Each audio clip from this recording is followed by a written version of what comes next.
Shalom, senang bertemu kembali dalam Sapaan GKK. Saya berharap dan berdoa dimanapun kita berada, biarlah kita tetap sehat, semangat, dan sukacita di tengah-tengah perjalanan hidup.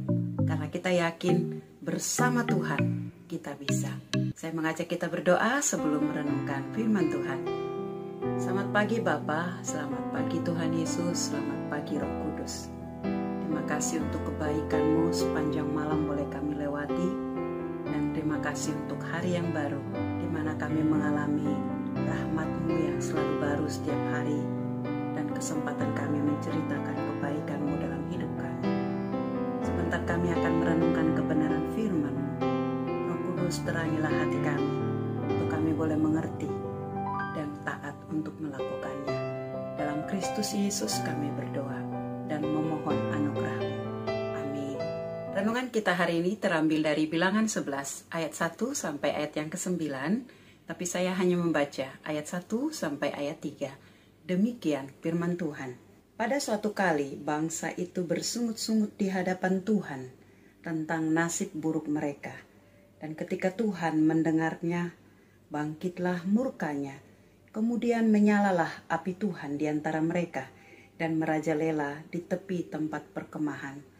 Lalu berteriaklah bangsa itu kepada Musa, dan Musa berdoa kepada Tuhan, maka padamlah api itu.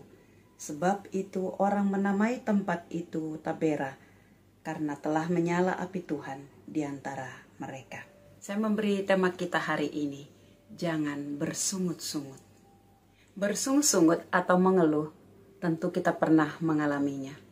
Hal ini bisa terjadi ketika apa yang kita harapkan tidak sesuai dengan kenyataan. Kenapa hari ini kata bersungut-sungut sangat penting? Sadarkah kita bahwa bersungut-sungut atau mengeluh yang menurut kita adalah sesuatu yang manusiawi, hal sepele dan kecil, ternyata sesuatu yang sangat berbahaya. Karena dengan kita mengeluh dan bersungut-sungut, maka itu akan menghilangkan damai sejahtera kita, sukacita kita, semangat kita, dan lebih daripada itu, bisa membangkitkan murka Allah. Hal inilah yang terjadi dalam perikop yang kita baca hari ini. Bagaimana bangsa Israel bersungut-sungut di hadapan Tuhan karena apa yang mereka alami.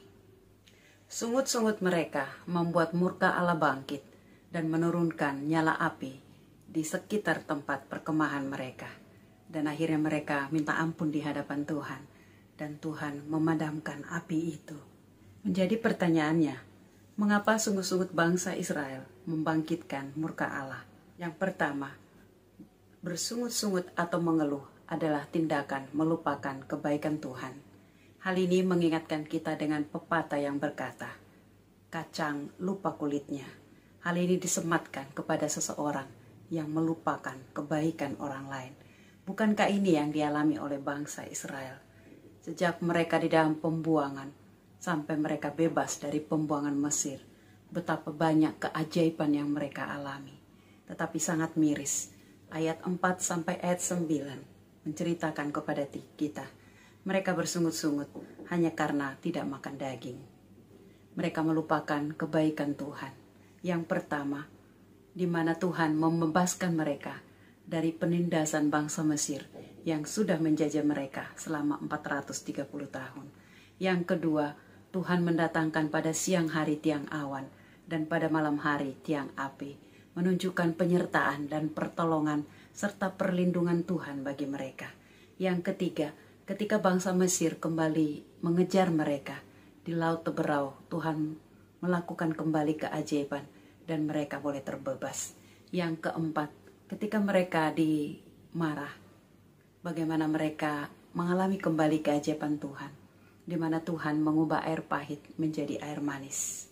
Yang berikutnya, di Elim, mereka menemukan 12 mata air dan 70 pohon korma. Dan di padang gurun Sin, Tuhan menurunkan mana, sehingga mereka tidak usah bekerja keras, Tuhan sudah mencukupkan segala kebutuhan mereka. Ada banyak hal keajaiban yang mereka alami. Pertolongan, pemeliharaan Tuhan dalam hidup mereka. Tetapi ketika fokus mereka kepada makan daging, maka segala kebaikan Tuhan terlupakan. Pelajaran rohani apa ya kita dapatkan hari ini? Saya tidak tahu apa yang menjadi masalahmu. Tetapi mari kita kembali melihat ke belakang. Dari kita lahir sampai kita sekarang. Ada memang banyak air mata. Tetapi bisa kita sampai ada hari ini. Bukankah itu kebaikan Tuhan? Oleh karena itu bagaimana kita kuat di dalam tantangan dan pergumulan hidup. Mari hitunglah berkat Tuhan, maka engkau akan takjub akan kebaikannya. Hal ini mengingatkan saya dengan lagu Berkat Tuhan, mari hitunglah, kau kan kagum oleh kasih-Nya. Berkat Tuhan, mari hitunglah, kau niscaya kagum oleh kasih-Nya. Hal kedua, bersungut-sungut atau mengeluh adalah tindakan tidak mempercayai Tuhan. Bangsa Israel berkata mereka percaya kepada Tuhan dan mengikut Dia dengan setia. Tapi kenyataannya, ketika mereka diperhadapkan dengan tantangan, dengan pergumulan, mereka kembali meragukan Tuhan dan mereka menjadi bersungut-sungut. Dalam kehidupan kita pun, di tengah-tengah tantangan dan pergumulan yang kita hadapi, apakah kita mempercayai firman Tuhan bahwa Allah itu Allah yang menggenapi janjinya, Allah yang hidup, Allah yang tepat menantikan dan menolong kita tepat pada waktunya. Biarlah lewat hari ini, renungan kita yang berkata, jangan bersungut-sungut, bukan sekedar himbauan, tetapi sebuah iman. Kita tidak akan bersungut-sungut, tetapi kita akan belajar untuk bersyukur di tengah-tengah tangisan sekalipun. Kita mau berkata, Tuhan, hal ini sulit bagiku, tapi aku percaya bahwa Engkau besertaku dan Engkau akan menolongku tepat pada waktunya. Mari kita berdoa.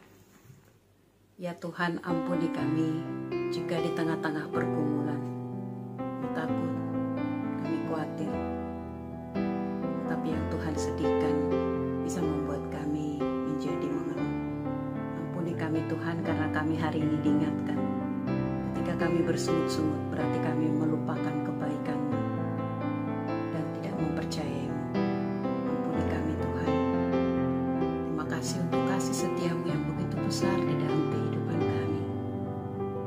Kasih-Mu yang melampaui ketidakpercayaan kami.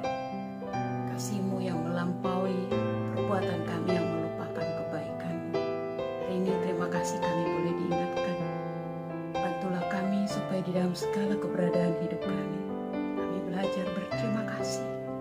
Kami belajar bersyukur karena kasih setiamu melampaui pikiran kami. Bantu kami untuk menjalani hari ini dengan penuh semangat dan sukacita. Dalam Kristus Yesus kami berdoa.